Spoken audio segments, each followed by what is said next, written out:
السلام علیکم ورحمۃ اللہ وبرکاتہ نحمدہ ونصلی علی رسولہ الکریم اما بعد اعوذ باللہ من الشیطان الرجیم بسم اللہ الرحمن الرحیم رب اشرح لی صدری ویسر لی امری واحلل عقدۃ من لسانی یفقہوا قولی رب یسر ولا تعسر وتمم بالخیر وبک نستعین آمین یا الہی آمین۔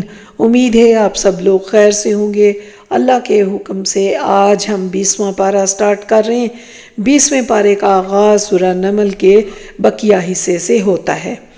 اس کی آیت 60 سے 65 میں اللہ پاک نے بڑی وضاحت کے ساتھ اپنی قوت تخلیق اور توحید کا ذکر کیا ہے۔ ارشاد ہے کہ اس کے سوا کون ہے جس نے زمین اور آسمان کو بنایا اور آسمان سے پانی کو اتارا جس کی وجہ سے مختلف قسم کے باغات اگتے ہیں، اور کون ہے جس نے زمین کو ٹھہرایا ہے اور اس میں پہاڑوں کو لگایا اور اس میں نہروں کو جاری کیا ہے۔ کیا اللہ کے سوا بھی کوئی الہ ہے؟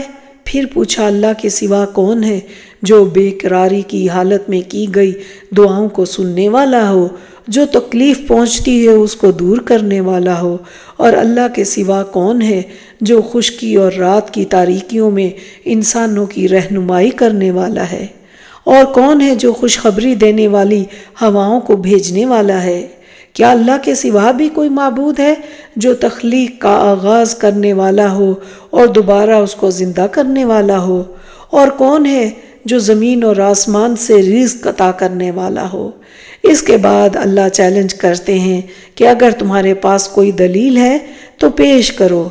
آپ صلی اللہ علیہ وسلم کہہ دیجئے کہ جو کوئی بھی آسمانوں اور زمین میں ہے کسی کو بھی غیب کا علم نہیں سوائے اللہ کے، اور انہیں تو یہ بھی نہیں معلوم کہ انہیں کب اٹھایا جائے گا۔ اس کے بعد آیت 66 سے 72 میں ہے کہ مشرکین کی اس غلط فہمی کا کہ جب ہم ہڈیوں کا چورا بن جائیں گے تو پھر دوبارہ کیسے زندہ کیے جائیں گے؟ یہی وعدہ ہم سے بھی کیا گیا ہے اور اس سے پہلے ہمارے آباء و اجداد سے بھی کیا گیا تھا۔ یہ کچھ نہیں مگر پہلے لوگوں کی کہانیاں ہیں۔ اس کا جواب دیا کہ جو اتنی زبردست قدرت کا مالک ہے اس کے لیے یہ کچھ مشکل نہیں۔ اے نبی صلی اللہ علیہ وسلم، آپ ان پر رنجیدہ نہ ہوں اور جو چالیں یہ چل رہے ہیں ان پر دل تنگ نہ کریں۔ آپ صلی اللہ علیہ وسلم کہہ دیجئے کہ ہو سکتا ہے جس چیز کی تم جلدی مچا رہے ہو اس کا کچھ حصہ تمہارے قریب ہی آ لگا ہو۔ اس کے بعد آیت 73 سے 88 میں ہے کہ یقیناً آپ صلی اللہ علیہ وسلم کا رب بڑے فضل والا ہے اور لوگوں کے حق میں، لیکن ان کی اکثریت شکر نہیں کرتی۔ بے شک آپ کا رب ان چیزوں کو بھی جانتا ہے جنہیں ان کے سینے چھپا رہے ہیں اور جنہیں ظاہر کر رہے ہیں۔ آسمان اور زمین کی کوئی پوشیدہ چیز بھی ایسی نہیں جو روشن اور کھلی کتاب میں نہ ہو، اور یقیناً یہ قرآن پاک ہدایت اور رحمت ہے اہل ایمان کے حق میں۔ یقیناً آپ صلی اللہ علیہ وسلم کا رب فیصلہ کر دے گا ان کے درمیان اپنے حکم سے، اور وہ زبردست ہے، سب کچھ جاننے والا ہے۔ بے شک آپ صلی اللہ علیہ وسلم نہ مردوں کو سنا سکتے ہیں نہ بہروں کو اپنی پکار سنا سکتے ہیں جبکہ وہ پیٹھ پھیرے چلے جا رہے ہوں، اور نہ آپ صلی اللہ علیہ وسلم اندھوں کو ان کی گمراہی سے ہٹا کر رہنمائی کر سکتے ہیں۔ آپ تو صرف انہیں سنا سکتے ہیں جو ہماری آیتوں پر ایمان لائے پھر وہ فرما بردار ہو جاتے ہیں، جبکہ ان کے اوپر عذاب کا وعدہ ثابت ہو جائے گا۔ ہم زمین سے ان کے لیے ایک جانور نکالیں گے جو ان سے باتیں کرتا ہوگا کہ لوگوں ہماری آیتوں پر یقین نہیں کرتے تھے، کیا وہ دیکھتے نہیں تھے کہ ہم نے بنایا ہے رات کو تاکہ وہ اس میں آرام کریں اور دن کو روشن بنایا ہے؟ یقیناً اس میں نشانیاں ہیں ان لوگوں کے لیے جو ایمان رکھتے ہیں۔ جس دن سور پھونکا جائے گا تو سب کے سب آسمانوں والے اور زمین والے گھبرا اٹھیں گے، مگر جسے اللہ چاہے اور سارے کے سارے عاجز اور پست ہو کر اس کے سامنے حاضر ہوں گے، اور آپ پہاڑوں کو دیکھ کر اپنی جگہ جمے ہوئے خیال کرتے ہیں، لیکن وہ بھی اس دن بادل کی طرح اڑتے پھریں گے۔ یہ ہے کاریگری اللہ کی جس نے ہر چیز کو مضبوط بنایا ہے، جو کچھ تم کرتے ہو اس سے وہ باخبر ہے۔ پھر آیت 89 سے 93 میں ہے کہ جو لوگ نیک عمل لائیں گے انہیں اس سے بہتر بدلہ ملے گا، وہ اس دن کی گھبراہٹ سے بے خوف ہوں گے، اور جو برائی لے کر آئیں گے وہ اوندے منہ آگ میں جھونک دیے جائیں گے۔ تو آپ صلی اللہ علیہ وآلہ وسلم کہہ دیجئے کہ میں تو صرف خبردار کرنے والا ہوں، اور آپ صلی اللہ علیہ وآلہ وسلم کہہ دیجئے کہ سب کی سب تعریفیں اللہ کے لیے ہیں۔ ان قریب وہ تمہیں اپنی نشانیاں دکھائے گا تو تم انہیں پہچان لوگے، اور آپ کا رب غافل نہیں ہے اس سے جو اعمال تم کر رہے ہو۔ سورہ نمل کے بعد سورہ قصص ہے۔ سورہ قصص مکی سورہ ہے، اس میں 88 آیات اور 9 رکوع ہیں۔ اس سورہ کے زیادہ حصے پر حضرت موسیٰ علیہ السلام کا واقعہ ہے۔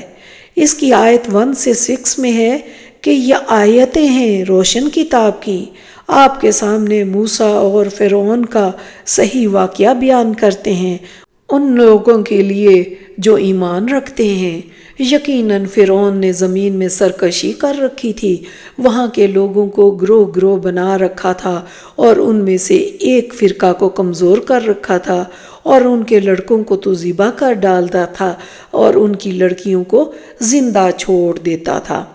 بے شک و شبہ وہ تھا ہی مفسدوں میں سے۔ ہم نے ارادہ کیا کہ ہم احسان کریں ان لوگوں پر جو زمین میں دبا دیے گئے تھے، اور ہم نے چاہا کہ ہم انہیں امام بنا دیں اور انہی کو ہم وارث بھی بنائیں گے، اور یہ بھی کہ ہم انہیں زمین میں قدرت اور اختیار دیں، اور فرعون اور حامان اور ان کے لشکروں کو وہ دکھائیں جس سے وہ ڈر رہے ہیں۔ اس کے بعد آیت 7 سے 43 میں ہے کہ اللہ نے حضرت موسیٰ کی ولادت کا ذکر کیا ہے۔ فرعون 1 برس بنی اسرائیل کے بچوں کو قتل کرواتا اور اگلے برس ان کو زندہ چھوڑ دیتا تھا۔ حضرت موسیٰ اسی سال پیدا ہوئے جس سال فرعون نے بچوں کے قتل کا حکم دے رکھا تھا۔ اللہ نے موسیٰ کی والدہ کے دل میں خیال ڈالا اور رہنمائی کی کہ جب خدشہ ہو کہ فرعون کے ہرکارے آ پہنچے ہیں تو بچے کو لکڑی کے ایک تابوت میں لٹا کر سمندر میں ڈال دیں۔ لہروں نے تابوت کو فرعون کے محل تک پہنچا دیا۔ فرعون کی بیوی آسیہ نے تابوت میں خوبصورت بچہ دیکھا تو سفارش کی کہ اسے قتل نہ کریں، ہم اس کو بیٹا بنا لیں گے اور یہ ہمارے لیے نفع بخش بھی ہو سکتا ہے، اور وہ انجام سے بالکل بے خبر تھے۔ موسیٰ علیہ السلام کی والدہ کا دل بے قرار ہو گیا، قریب تھی کہ وہ اس واقعے کو بالکل ظاہر کر دیتی اگر ہم ان کے دل کو ڈھارس نہ دے دیتے۔ یہ اس لیے کہ وہ یقین کرنے والوں میں رہیں۔ موسیٰ علیہ السلام کی والدہ نے اس کی بہن سے کہا کہ تو اس کے پیچھے پیچھے جا اور تو اسے دور سے ہی دیکھتی رہنا، اور فرعونیوں کو اس کا علم بھی نہ ہوا۔ تب بچے کو دودھ پلانے والی عورت کی تلاش ہوئی تو حضرت موسیٰ کی بہن نے کہا کہ میں ایک عورت کو بلاتی ہوں جو اس بچے کو دودھ پلائے۔ یوں اللہ نے حضرت موسیٰ کو ان کی والدہ سے ملا دیا، اور یوں ہم نے اسے لوٹا دیا اس کی والدہ کے پاس تاکہ اس کی آنکھیں ٹھنڈی رہیں اور وہ رنجیدہ نہ ہو، اور اسے معلوم ہو جائے کہ اللہ کا وعدہ سچا ہے۔ لیکن اکثر لوگ جانتے نہیں ہیں۔ اللہ تعالیٰ کی قدرت کا عجیب منظر ہے کہ کیسے فرعون موسیٰ علیہ السلام کی والدہ کو اپنے ہی بیٹے کو دودھ پلانے کی اجرت دے رہا تھا۔ حضرت موسیٰ علیہ السلام کو اللہ نے علم و حکمت سے بہرہ فرمایا، اور اسی طرح ہم بدلہ دیتے ہیں نیکوکاروں کو۔ ایک دن فرعون کے قبیلے کا ایک آدمی قبطی بنی اسرائیل کے ایک آدمی سے لڑ رہا تھا۔ اس نے جب موسیٰ کو دیکھا تو اپنے ساتھ ہونے والے ظلم کی دہائی دی۔ حضرت موسیٰ نے اس قبطی کو ایسا گھونسا مارا کہ وہ وہیں پر ڈھیر ہو گیا۔ یہ دیکھتے ہی وہ پکار اٹھا کہ یہ تو شیطان کا عمل ہے، یقیناً وہ دشمن کھلا گمراہ کرنے والا ہے۔ یہ قتل جان بوجھ کر نہیں کیا گیا تھا، یہ قتل خطا تھا۔ آپ نے پروردگار سے توبہ اور استغفار کی جسے اللہ نے قبول فرمایا۔ اگلے دن وہ ڈرتے ڈرتے شہر میں داخل ہوئے تو وہی بنی اسرائیلی کسی اور قبطی سے گتھم گتھا تھا۔ حضرت موسیٰ نے اس سے کہا کہ معلوم ہوتا ہے تم ہی ایک کھلے ہوئے شریر آدمی ہو۔ حضرت موسیٰ نے اس کی مدد کے لیے ہاتھ اٹھایا تو وہ سمجھا کہ آپ اسے مارنے لگے ہیں۔ اس ہڑبڑاہٹ میں اس نے کل کے قتل کا بھانڈا پھوڑ دیا۔ اتنے میں حضرت موسیٰ کو اطلاع ملی کہ فرعون کے آدمی ان کو تلاش کر رہے ہیں، تو وہ نکلا وہاں سے ڈرتے ڈرتے بڑا چوکنا ہو کر، اور اس نے دعا کی کہ اے میرے پروردگار مجھے ان ظالموں کی قوم سے نجات دے دے۔ اللہ نے حضرت موسیٰ کی رہنمائی کی اور ان کو مدین کے گھاٹ پر پہنچا دیا۔ وہاں لوگ پانی نکالنے کے لیے قطاروں میں کھڑے تھے اور 2 لڑکیاں بھی پانی لینے آئی تھیں۔ حضرت موسیٰ نے ان سے کہا آپ دونوں کا کیا معاملہ ہے؟ انہوں نے کہا کہ ہم اپنے جانوروں کو پانی نہیں پلا سکتے جب تک تمام چرواہے اپنے جانور نکال نہ لے جائیں، اور ہمارے والد بہت زیادہ بوڑھے ہیں۔ آپ نے یعنی کہ حضرت موسیٰ نے انسانی ہمدردی میں ان کے لیے پانی نکالا اور پھر ایک طرف ہٹ کر سائے میں بیٹھ گئے۔ پھر بھوک چمکی تو اللہ سے خیر کی دعا مانگی، کہا کہ اے میرے پروردگار تو جو خیر میری جھولی میں ڈال دے میں اسی کا محتاج ہوں۔ دعا مانگنے کی دیر تھی کہ یکا یک انہی 2 لڑکیوں میں سے ایک انتہائی شرم و حیا کے ساتھ چلتی ہوئی ان کے پاس آئی اور کہا کہ میرے بابا آپ کو بلا رہے ہیں تاکہ آپ جو ہمارے کام آئے ہیں اس کا صلہ دیا جا سکے۔ تو جب حضرت موسیٰ اس کے پاس آئے اس نے اسے اپنا سارا قصہ سنایا۔ اس نے کہا اب ڈرو نہیں، تم نجات پا چکے ہو ظالموں کی قوم سے۔ ان دونوں لڑکیوں میں سے ایک نے کہا ابا جان آپ ان کو ملازم رکھ لیں، یقیناً بہترین آدمی جسے آپ ملازم رکھیں وہی ہو سکتا ہے جو طاقتور اور امین ہو۔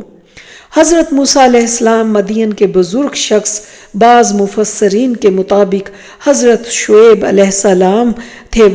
انہوں نے حضرت موسیٰ علیہ السلام سے کہا کہ میں چاہتا ہوں کہ اپنی ان دونوں بیٹیوں میں سے ایک کا نکاح تمہارے ساتھ کر دوں، اس شرط پر کہ تم 8 سال تک میری ملازمت کرو، پھر اگر تم 10 سال پورے کر دو یہ تو تمہاری طرف سے ہے اور میں تمہیں مشقت میں ڈالنے کا کوئی ارادہ نہیں رکھتا، انشاءاللہ تم مجھے نیک آدمی پاؤ گے۔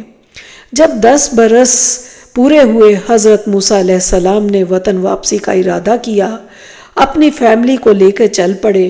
راستے میں طور پہاڑ کے پاس سے گزرے تو دور سے آگ جلتی نظر آئی، تو اہل خانہ سے فرمانے لگے کہ تم ذرا ٹھہرو، میں طور سے آگ لے کر آتا ہوں، اس سے سردی دور ہو جائے گی۔ طور پر پہنچے تو اللہ نے آواز دی اے موسیٰ میں رب عزیز اور حکیم ہوں، میں ہی اللہ ہوں تمام جہانوں کا پروردگار۔ یہاں آپ کو اللہ نے نبوت سے نوازا، اور یہ بھی آواز آئی کہ اپنی لاٹھی ڈال دے۔ پھر جب اسے دیکھا کہ وہ سانپ کی طرح حرکت کر رہی ہے تو پیٹھ پھیر کر واپس ہو گئے اور مڑ کر رخ بھی نہ کیا۔ ہم نے کہا اے موسیٰ آگے آ، ڈر مت، یقیناً تو ہر طرح امن والا ہے، اپنا ہاتھ اپنے گریبان میں ڈالو، وہ نکلے گا سفید ہو کر بغیر کسی بیماری کے، اور اپنا بازو اپنے ساتھ چپکا لو خوف سے بچنے کے لیے۔ تو یہ 2 نشانیاں ہیں تمہارے رب کی طرف سے فرعون اور اس کے سرداروں کی طرف، یقیناً وہ بڑے نافرمان لوگ ہیں۔ موسیٰ علیہ السلام نے کہا پروردگار میں نے ان کا ایک آدمی قتل کر دیا تھا، اب مجھے اندیشہ ہے کہ وہ مجھے بھی قتل کر دیں گے۔ آپ نے اللہ سے دعا کی کہ میرے بھائی ہارون کو بھی نبوت عطا فرما دے۔ یہ دعا بھی اللہ پاک نے قبول کر لی۔ اللہ نے فرمایا ہم تمہارے بازو کو مضبوط کریں گے تمہارے بھائی کے ذریعے سے، اور ہم تم دونوں کے لیے ایسا رعب پیدا کر دیں گے کہ تمہیں کوئی ہاتھ نہیں لگا سکے گا۔ ہماری نشانیوں کی بدولت تم دونوں اور تمہارے پیروکار سب غالب رہیں گے۔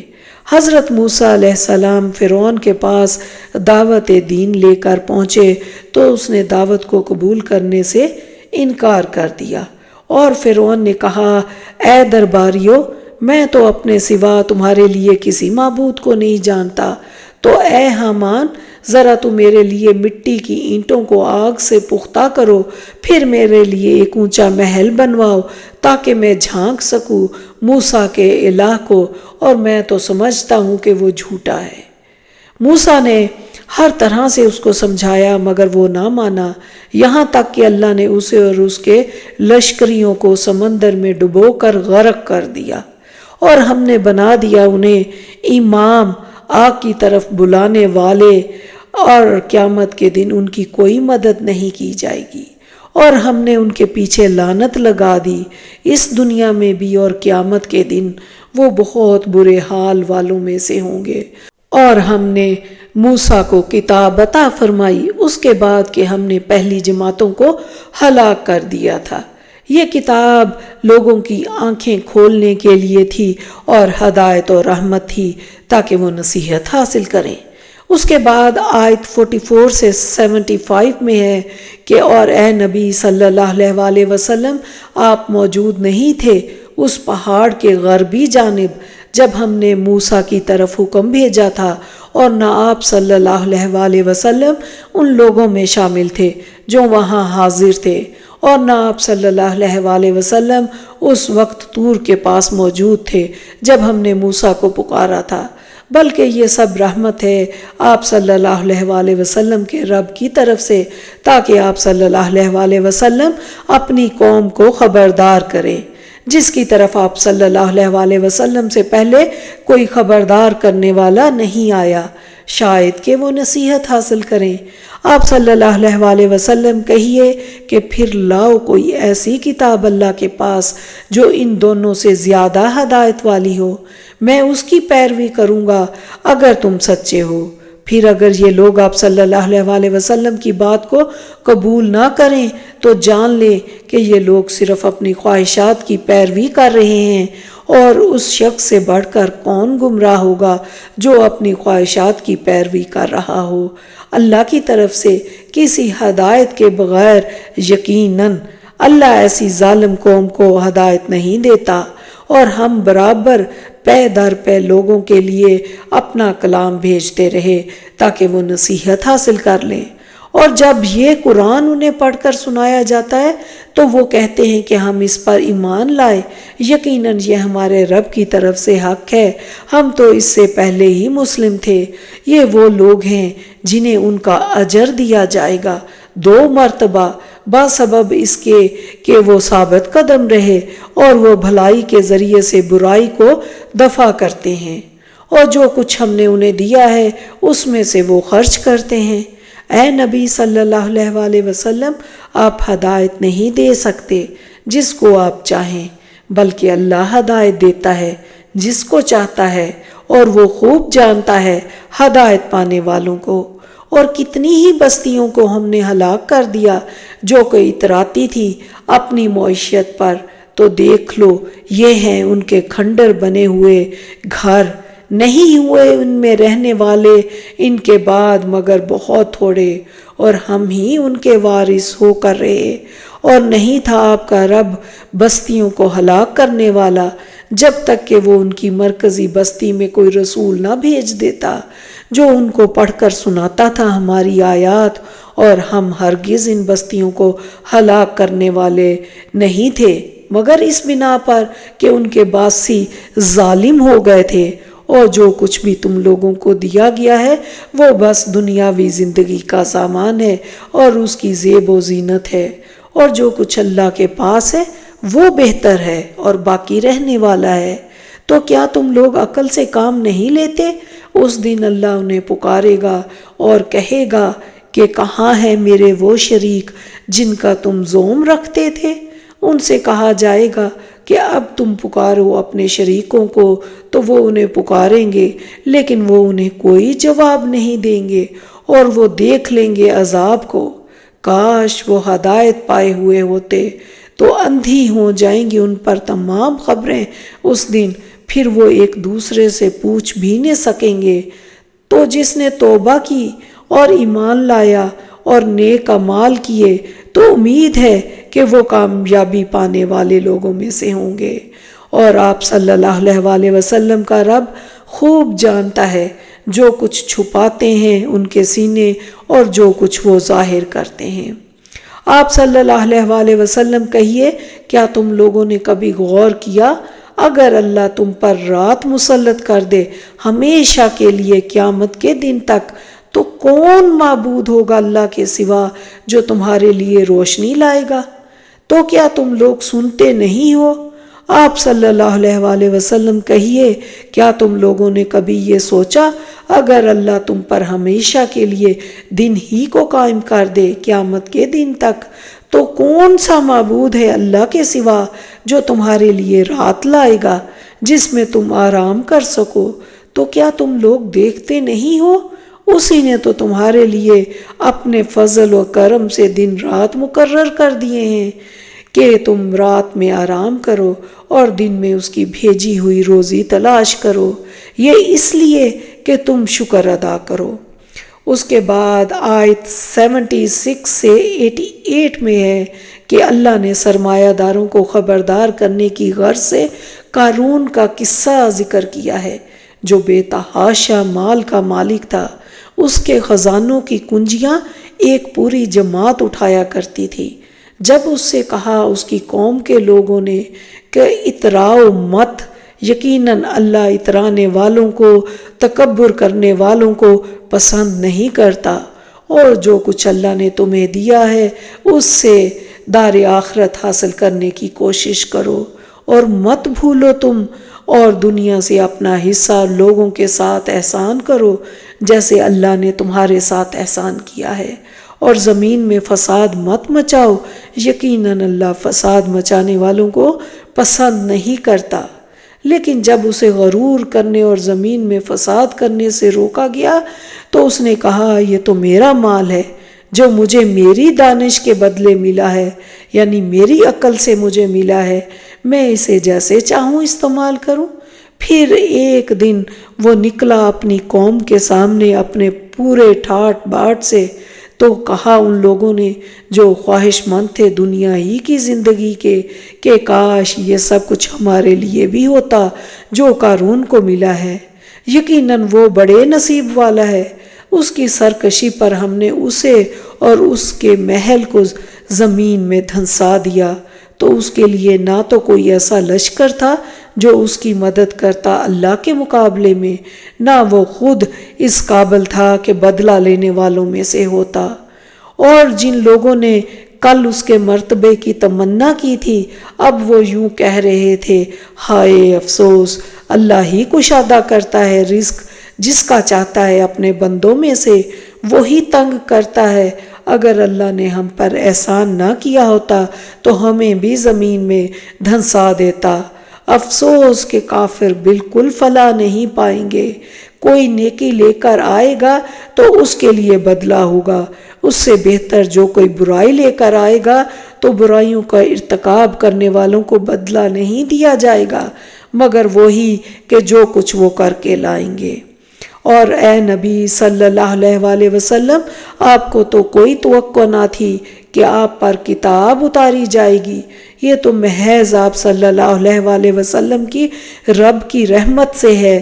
بس آپ صلی اللہ علیہ وسلم کافروں کے پشت پناہ نہ بنے، اور مت پکاریے اللہ کے ساتھ کسی دوسرے معبود کو، اس کے سوا کوئی معبود نہیں، اور ہر چیز فنا ہونے والی ہے۔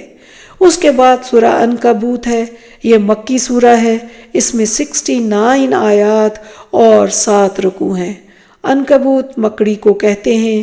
اس کی آیت 1 سے 21 میں ہے کہ اللہ نے واضح کر دیا، جو بھی ایمان کا دعویٰ کرے گا وہ آزمایا جائے گا، اور یہ بات واضح کی جائے گی کہ کون کھرا ہے اور کون کھوٹا۔ ہمیشہ سے ایسا ہوا ہے کہ جو لوگ ایمان لائے وہ آزمائے گئے ہیں۔ کیا سمجھ رکھا ہے ان لوگوں نے جو برائیوں کا ارتکاب کر رہے ہیں کہ وہ ہماری پکڑ سے بچ کر نکل جائیں گے؟ بہت ہی برا ہے جو وہ فیصلہ کرتے ہیں۔ یقیناً اللہ کا معین کردہ وقت آ کر رہے گا، وہ سب کچھ سننے والا، ہر چیز کا علم رکھنے والا ہے۔ اور جو کوئی بھی جہاد کرتا ہے تو وہ اپنے ہی فائدے کے لیے جہاد کرتا ہے، یقیناً اللہ تمام جہانوں سے بے نیاز ہے۔ اور جو لوگ ایمان لائے انہوں نے نیک اعمال کیے، ہم یقیناً دور کر دیں گے ان سے ان کی برائیاں، اور ہم لازماً ان کو بہترین بدلہ دیں گے ان کے اعمال کا۔ اور ہم نے ہدایت کی انسان کو اپنے والدین کے ساتھ حسن سلوک کی۔ اگر وہ تم پر دباؤ ڈالیں کہ تم میرے ساتھ شریک ٹھہراؤ ایسی چیزوں کو جن کے بارے میں تم کوئی علم نہیں رکھتے، تو ان کا کہنا مت مانو، میری ہی طرف تمہیں لوٹ کر آنا ہے، پھر میں تمہیں بتا دوں گا جو کچھ تم کرتے رہے تھے۔ اور بعض لوگ ایسے بھی ہیں جو زبانی کہتے ہیں کہ ہم ایمان لائے ہیں، لیکن جب اللہ کی راہ میں کوئی مشکل آن پڑتی ہے تو لوگوں کی تکلیف کو اللہ تعالیٰ کے عذاب کی طرح بنا لیتے ہیں۔ ہاں، اگر اللہ کی مدد آ جائے تو پکار اٹھتے ہیں کہ ہم تو تمہارے ساتھی ہی ہیں۔ کیا دنیا جہان کے سینوں میں جو کچھ ہے اس سے اللہ تعالیٰ واقف نہیں؟ جو لوگ ایمان لائے اللہ انہیں بھی ظاہر کر کے رہے گا اور منافقوں کو بھی ظاہر کر کے رہے گا۔ اور ہم نے نوح علیہ السلام کو ان کی قوم کی طرف بھیجا، وہ ان میں 950 سال تک رہے، پھر انہیں طوفان نے آن پکڑا اور وہ تھے بھی ظالم، تو ہم نے بچا لیا حضرت نوح علیہ السلام کو اور کشتی والوں کو، اور اسے بنا دیا ہم نے تمام جہان والوں کے لیے ایک نشانی۔ اور ابراہیم علیہ السلام کو بھی رسول بنا کر بھیجا جب اس نے کہا اپنی قوم سے کہ اللہ کی بندگی کرو، اس کا تقوی اختیار کرو، پس تم اللہ کے پاس ہی رزق کے طالب بنو، اسی کی بندگی کرو، اسی کا شکر ادا کرو، اسی کی طرف تم لوٹا دیے جاؤ گے۔ اگر تم جھٹلا رہے ہو تو یاد رکھو تم سے پہلے بہت سی قومیں جھٹلا چکی ہیں، اور رسول صلی اللہ علیہ وآلہ وسلم پر کوئی ذمہ داری نہیں ان پر سوائے صاف صاف اللہ کا پیغام پہنچانے کے۔ یہی تمہارے لیے بہتر ہے اگر تم علم رکھتے ہو۔ ان سے کہیے کہ ذرا گھومو پھرو زمین میں اور دیکھو کس طرح اللہ نے پہلی بار پیدا کیا، پھر اللہ ہی اٹھاتا ہے، اور دوسری بار یقیناً اللہ ہر شے پر قادر ہے۔ وہ جسے چاہے گا عذاب دے گا، جس پر چاہے گا رحم فرمائے گا، اور اسی کی طرف تم لوٹا دیے جاؤ گے۔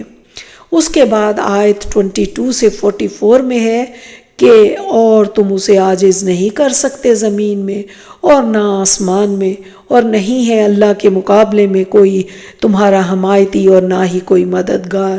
تو کوئی جواب نہیں تھا اس ابراہیم علیہ السلام کی قوم کا سوائے اس کے کہ انہوں نے کہا اسے قتل کر دو یا اس کو جلا دو، تو اللہ نے اسے نجات دی آگ سے۔ یقیناً اس میں نشانیاں ہیں ان لوگوں کے لیے جو ایمان رکھتے ہیں۔ اور ابراہیم نے کہا تم لوگوں نے اللہ کے سوا جو بت بنا رکھے ہیں یہ تو بس دنیا کی زندگی میں تمہاری آپس کی محبت کی وجہ سے ہے، پھر قیامت کے دن تم ایک دوسرے کا انکار کرو گے اور ایک دوسرے پر لعنت بھیجو گے۔ تم سب کا ٹھکانہ آگ ہوگا، اس دن وہاں تمہارا کوئی مددگار نہیں ہوگا۔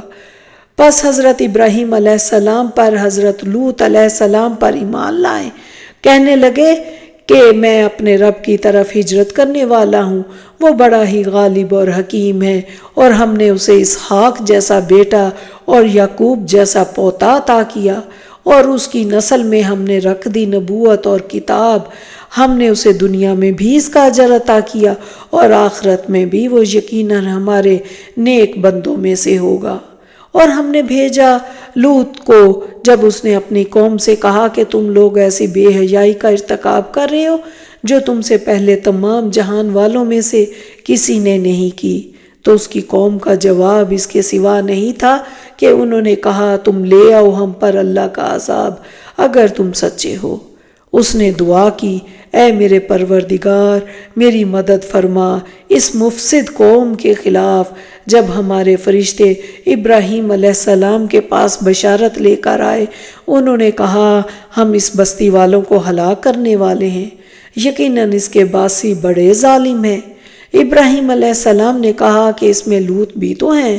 انہوں نے کہا ہمیں خوب معلوم ہے کون کون اس میں ہے، ہم ضرور بچا لیں گے حضرت لوط علیہ السلام کو اور اس کے گھر والوں کو بھی، سوائے اس کی بیوی کے جو پیچھے رہ جانے والوں میں ہوگی۔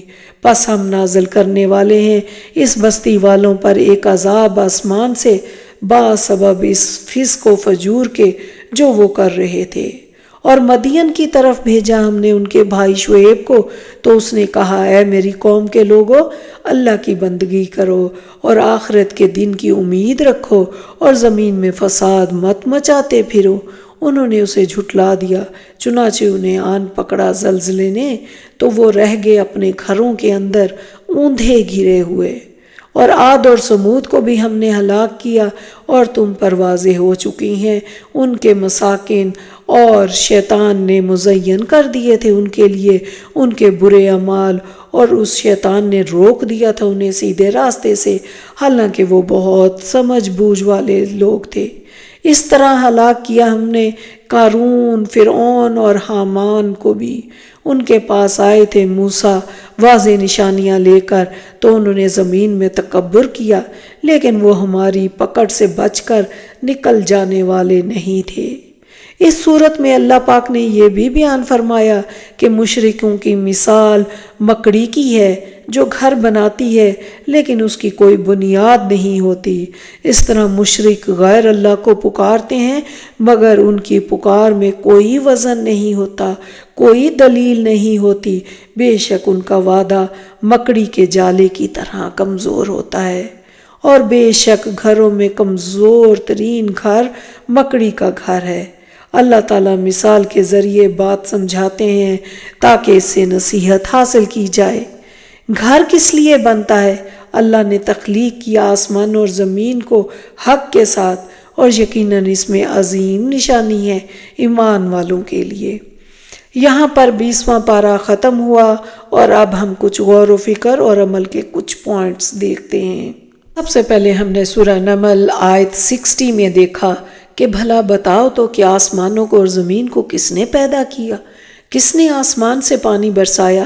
اگر ان سوالات پر غور کریں تو اندازہ ہوگا کہ اللہ پاک کے ہم پر کتنے احسانات ہیں، اور سوچیں کہ ان نعمتوں پر ہم اپنے رب کا کتنا شکر ادا کرتے ہیں۔ کبھی ان چیزوں پر غور و فکر کیا؟ اس کے بعد پھر آیت 77 میں ہے کہ یہ قرآن ایمان والوں کے لیے یقیناً ہدایت اور رحمت ہے۔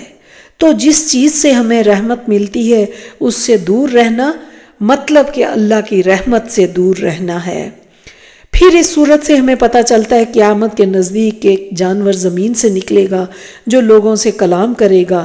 ہمیں اپنے ایمان کی سلامتی کی سب سے زیادہ فکر کرنی چاہیے، کیونکہ دن تو تیزی سے گزر رہے ہیں، تو بس پھر اپنا ہر وقت احتساب جاری رکھنا چاہیے۔ پھر سورہ القصص آیت 7 میں ہے کہ بنی اسرائیل کی نجات کی ابتدا یہاں سے ہوتی ہے کہ کس طرح اللہ تعالیٰ نے حضرت موسیٰ کی والدہ کو الہام کیا کہ موسیٰ علیہ السلام کو باسکٹ میں ڈال کر دریا میں ڈال دے۔ اللہ تعالیٰ موسیٰ علیہ السلام کو بچائے گا، واپس لوٹائے گا اور ان کو پیغمبروں میں سے بنائے گا۔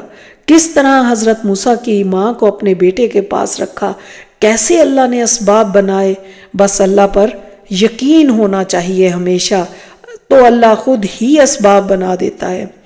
اس کے بعد آیت 16 میں ہے کہ اپنے نادانستہ گناہوں پر بھی اللہ سے استغفار کی جائے، اور آیت 22 سے عمل کا یہ نقطہ پتہ چلتا ہے کہ جو لوگ بھی مشکلات میں اللہ پر بھروسہ کرتے ہیں وہ ہمیشہ کامیاب ہوتے ہیں، وہ راہ پا لیتے ہیں اور ان کو اللہ کی طرف سے ہدایت نصیب ہوتی ہے۔ آیت 24 میں حضرت موسیٰ علیہ السلام کی دعا سے پتہ چلتا ہے کہ حضرت موسیٰ علیہ السلام کے اندر کمال درجے کا اخلاص تھا کہ انتہائی مشکل وقت میں بھی نیکی کرنے کے بعد کسی انسان سے خیر کی توقع کیے بغیر صرف اور صرف اپنے رب ہی کو پکارا، اور اللہ تعالیٰ نے پھر ہر چیز عطا کر دی۔ یاد رکھیں کہ بغیر علم کے صرف نفس کی بات ماننا خواہش پرستی کہلاتا ہے۔ پھر اس کے بعد آیت 56 سے پتہ چلتا ہے کہ پیغمبر کا کام بات بتانا ہوتا ہے، بات سے آگاہ کرنا ہوتا ہے، لیکن ہدایت دینا صرف رب کا کام ہوتا ہے۔ یاد رکھیں کہ عقل مند شخص خیر اور باقی رہنے والی چیز کو ترجیح دیتا ہے، اور دنیا کی ہر چیز عارضی ہے، یہ بات ہر وقت ذہن میں ہونی چاہیے۔ پھر آیت 71، 72، 73 غور و فکر کے لیے مزید آیات ہیں کہ اگر اللہ قیامت تک تم پر رات طاری کر دے تو کون دن کو لائے گا؟ اسی طرح اگر دن کو ہی رہنے دے تو کون رات کو لائے گا؟ اس نے دن کو فضل تلاش کرنے کے لیے اور رات کو سکون کے لیے بنایا ہے تاکہ تم اس کا شکر ادا کرو۔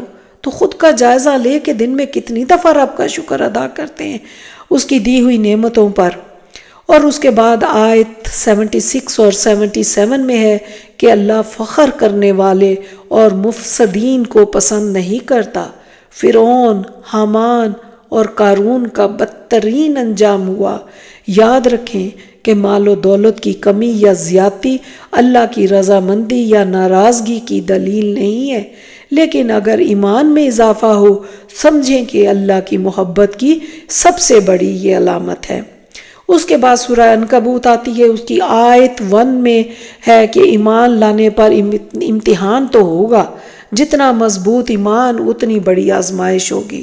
پھر اس کے بعد آیت 27 میں ہے کہ جو کوئی اللہ کی خاطر کچھ بھی چھوڑ دیتا ہے اللہ اس کو اچھی چیز سے ہی بدل کر دے گا، بلکہ اس سے بہتر چیز اللہ عطا فرمائے گا۔ پھر اس صورت میں ہے کہ اللہ کے سوا جتنے بھی سہارے ہیں وہ مکڑی کے جالے کی طرح کمزور اور ناپائیدار ہوتے ہیں۔ اس میں اللہ تعالیٰ نے مکڑی کے گھر کی مثال کے ذریعے بات سمجھا دی تاکہ اس سے نصیحت حاصل کی جائے۔ سب سے پہلے دیکھیں کہ گھر کس لیے بناتے ہیں ہم لوگ، کہ گھر انسان کو سردی، گرمی، بارش، آندھی اور دیگر نقصان دہ چیزوں سے محفوظ رکھنے کے لیے ہوتے ہیں۔ تو لیکن مکڑی کا گھر دنیا میں اس سے کمزور کوئی چیز نہیں ہوتا، نہ وہ سردی گرمی سے بچاتا ہے اور نہ بارش، آندھی اور حملہ آوروں سے۔ تو اللہ نے دنیا کو مکڑی کے گھر سے تشبیہ دی ہے، جو کہ انتہائی کمزور اور ناپائیدار گھر ہوتا ہے۔ اگر اس سے ذرا سا ہاتھ چھو بھی جائے تو ہٹتا نہیں، ہاتھ کو ہی چمٹ جاتا ہے اور اس کو توڑ کر ہی ہاتھ سے اتارنا پڑتا ہے۔ تو یاد رکھیں اللہ کے سوا جتنے بھی سہارے ہیں وہ سارے مکڑی کے جالے کی طرح سخت کمزور ہیں، تو ان کو سہارا بنانے، ان سے توقعات رکھنے کا کوئی بھی فائدہ نہیں۔ آخر میں ہم سورہ القصص آیت 24 میں دیکھتے ہیں کہ حضرت موسیٰ علیہ السلام کا کردار اور اللہ پر توکل۔ موسیٰ علیہ السلام سفر سے تھکے ہوئے ہیں، اس کے باوجود نیکی کا موقع سامنے آتا ہے تو فوراً اٹھ کھڑے ہوتے ہیں، پھر ان سے کسی صلے کی توقع کیے بغیر ان لڑکیوں کی مدد کر دیتے ہیں، ان سے کوئی غیر ضروری بات نہیں کرتے، بلکہ واپس اپنی جگہ درخت کے سائے کے نیچے بیٹھ کر اللہ پاک سے دعا کرتے ہیں۔ انتہا درجے کا یہ توکل ہے۔ دعا میں اپنے انتہائی ضرورت مند ہونے اور اللہ کی نظر کرم کے طالب ہونے کا اظہار کرتے ہیں، کہتے ہیں کہ اے میرے رب، جو بھی خیر تو مجھے پر نازل فرمائے میں اس کا محتاج ہوں۔ اس میں خیر کا لفظ کئی چیزوں پر بولا جا سکتا ہے، کھانے پہ، نیکی کے کام پہ، عبادت پہ، قوت، مال وغیرہ۔ یہاں حضرت موسیٰ علیہ السلام کو ساری چیزیں چاہیے تھی، کھانا بھی چاہیے تھا، ٹھکانہ بھی۔ موسیٰ علیہ السلام وہاں اجنبی تھے، پھر بھی کسی کے آگے ہاتھ پھیلانے کے بجائے اللہ سے مانگ رہے ہیں، اللہ سے سوال کر رہے ہیں، پھر اللہ ہی مدد فرما دیتے ہیں۔ اس میں عمل کا پوائنٹ ہمارا رویہ ہے۔ ہم اللہ کو پکارنے کو بہت ہلکا اور دعا کو بہت معمولی چیز سمجھ لیتے ہیں، جبکہ دعا تو مومن کا ہتھیار ہے۔ یاد رہے جب ہمارے پاس کوئی بھی وسیلہ نہیں رہتا تو بھی سب سے بڑا وسیلہ ہوتا ہے، وہ ہوتی ہے اللہ کی مدد۔ اس میں ایک اہم نقطہ غور و فکر کا بھی ہے کہ اللہ تعالیٰ بن مانگے بھی دیتا ہے، لیکن وہ آزماتا ہے کہ ہم اس سے مانگتے ہیں یا کہ نہیں۔ کچھ حالات میں اللہ چاہتا ہے کہ ہم صرف اسی کی طرف پلٹیں، صرف اسی سے مانگیں۔ اب اس میں کرنے کا کام یہ ہے کہ ہم میں سے ہر ایک کو جائزہ لینا ہے کہ ہم مشکل وقت میں، دکھ، تکلیف، پریشانی کے موقع پر کہاں جاتے ہیں، اللہ کے پاس یا لوگوں سے امیدیں رکھتے ہیں۔ ہمیں سب سے پہلے اللہ کی طرف رجوع کرنا چاہیے، پھر اللہ رہنمائی فرما دے گا کہ آگے کیا کرنا چاہیے۔ ہم لوگ صرف اسباب کو دیکھتے رہتے ہیں، ان کے ذریعے کس طرح ہمارا وسیلہ ہو جائے۔ ہم اس مشکل میں اللہ کی طرف رجوع نہیں کرتے، نہ ہی اسے راضی کرتے ہیں، نہ ہی اس کی عبادت کرتے ہیں، نہ ہی اس کا شکر بجا لاتے ہیں۔ تو اللہ کی بیان کردہ مثالوں اور نشانیوں پر غور و فکر کی ضرورت ہے۔ آخر میں دعا ہے کہ اللہ پاک ہم سب کو قرآن کو پڑھنے، سمجھنے اور عمل کی توفیق عطا فرمائے۔ ربنا تقبل منا انک انت السمیع العلیم وتب علینا انک انت التواب الرحیم۔ السلام علیکم ورحمۃ اللہ وبرکاتہ۔